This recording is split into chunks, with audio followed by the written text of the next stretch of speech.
Okay, here we are on Father's Day weekend at the LA Roadster Show 2016. And my name's Ralph Whitworth. I'm here with my very good buddy, Don the Snake Prudhomme. And I probably don't have to say much more about who he is. We're here to talk about our favorite hot rod, and that's the Cobbs Roadster, which is right behind us. And you may be able to see in the view a poster of the car in 1948. So Tom Cobbs, when he got out of college, he bought a 1929 Model A body for $5, and then he bought a 34 frame for $5, and he put together a hot rod with a Mercury flathead. He did something very unusual. In fact, it was the first time it was done. He took a blower, a supercharger, off of a GMC bus, and it was a GMC 371 supercharger, and it's sitting right on top of the engine here, and that's the first GMC supercharger on a gasoline engine. And you can also maybe see that in some of the B-roll, or perhaps now, that this has an 8-barrel carburetor, so to speak. So he's got 4 Stromberg 48s there that he brazed together a base for, and that's how they aspirated this thing.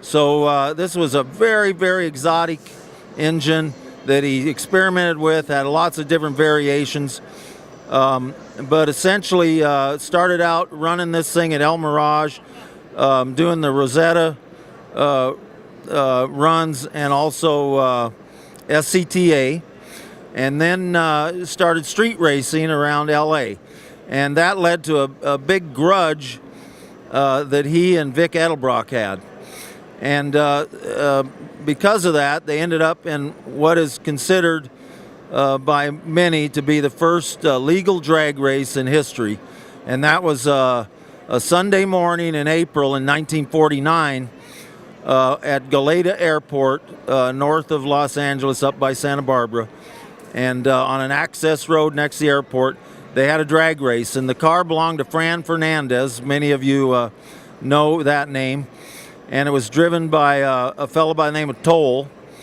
and they had a drag race. It was a little more than a quarter mile, but in any event, Cobbs had a blown Mercury, and the Edelbrock car from the Edelbrock shop, they used a little nitro. But the story is that Cobbs smoked his tires, and he was gaining on them, but when they hit the culvert at the end of the track, the Fernandez car was ahead, and that won the race. Cobbs asked for 2 out of 3, and they said no. They loaded the car and left. And young Vic tells a great story about it. He was 12 years old at the time of the race. Then the other notable thing about the car is in 1951, it set the record for an open roadster at Bonneville, 156 point some odd miles per hour. And you can see it in pictures, even some Kodachrome color slides that were taken sitting in the winner's circle. A lot of people didn't think it was that attractive, but Cobbs didn't seem to mind because it was fast as heck. Now, the reason I've got Prudhomme here, besides the fact that he's famous as heck, is because I keep the car at his shop, and he and Willie Walter, who's been a close friend of his, a mechanic for years, helped me get the car back on the road. And he drives it and spends a lot of time with it, more time than I do. And once in a while I have him mention that I actually own it. But anyway, why don't you tell a little bit about the car, and then I'll go back and tell about how we got the thing running, and maybe a little about Dale. Yeah, that's for sure. Yeah, it's as Ralph's saying here, we keep it in the at our shop in Vista, along with some of my personal cars. I still have some collectible cars, and just got done putting together a '67 Top Fuel dragster with a Ford Camry in it that we ran back in the day and called the Shelby Super Snake. So we're excited about that car. But this car is, all in all, it's my most favorite car, the Cobb's car. The minute Ralph brought it in, I wasn't really hep to hot rods that much, to be honest with you. I spent most of my time drag racing, trying to go 300 miles an hour, not 30 miles an hour. So it's Hey, 100. 100 on a good day, downhill. But yeah, so that was been most of my life. But really, this whole hot rod thing, the hot rod shop, custom stuff, they're out by us. They do work on the car, and so we're, I like this stuff, and we have more cars that are coming down the pike, but Ralph's the guy that really got me into the hot rods. Before that, I wasn't much into them, but he got me into it. Now I'm kind of hooked. Yeah, and he mentioned this Shelby Super Snake dragster that has the Camry engine in it that he's just finished. I mean, the thing it's like a watch, and it's going to be featured in, I think, the next issue of Rahdo's Journal, but coming up.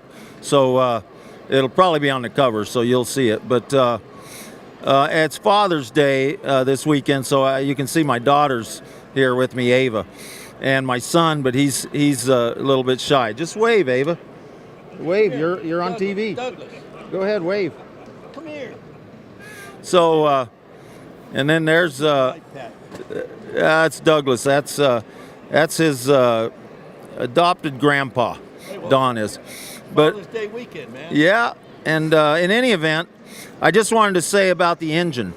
So we goofed around with the engine, and in fact, we brought it here to the LA Roadster Show once just to drive around the swap meet, and we drove it up to Vic Edelbrock, and the darn thing boiled over on us and spit out a bunch of antifreeze all over his display, and he said, "Yep, that's the car." So we had a little fun with it. So we decided we better take it to Dale Armstrong. And you guys know Dale Armstrong. He passed away last year. He was the best crew chief and mechanic and one of the best drivers in drag racing history. Anyway, this is one of the last engines he built. And he took the engine and he marveled at some of the work that Tom Cobbs had done back in the day as a young man. But he put the car together. This thing will idle at 700 RPM with those 4 Strombergs on there. Not a drop leaks out of them. This is probably the only flathead in the world that doesn't leak out of the rear seal. He built a custom seal for it because it just bothered him that something would leak. So anyway, our good friend and Dale Armstrong did the engine. But now, as Don mentioned, whenever this thing needs anything, we take it over and trust it in the care of Randy Clark and his group at Hot Rods and Custom Stuff, which is down in Escondido, California. There's Randy, and he's touched about every little corner of this car at one time or another because there's always something, and he keeps this thing in its preserved condition, just as you see it here. But anyway, I don't know if you want to say something, Randy, but we'd just like to say thanks for the opportunity to help you with that great car. Don did a great job. We appreciate having it in our booth here today. Happy Father's Day. hey, that's good of you. So let's see, who else can we promote? We did Rahdo's Journal. We did the LA Roadster Show. Hot Rod and Custom Stuff. If you're anywhere in this Southern California area, you ought to have some work done down there because they're just amazing. And you're always getting promoted, buddy. I'm retired. You got to. When are you going to run that good car? No, it's fine. When are you gonna? Oh, well, he started it up last week. Tell him just a bit about that Shelby Super Snake. So the partnership was Carol Shelby and Don Prudhomme. There's a couple of names. And this car is just unbelievable. Google that thing and just get a head start on it. Yes, it took going on 3 years to build the car, as many of these hot rods do. And I'm not used to that sort of thing. I'm used to 4 seconds, and my work is done. But waiting 3 years was, and I'm not the most patient guy in the world, but Ed Pink built the engine.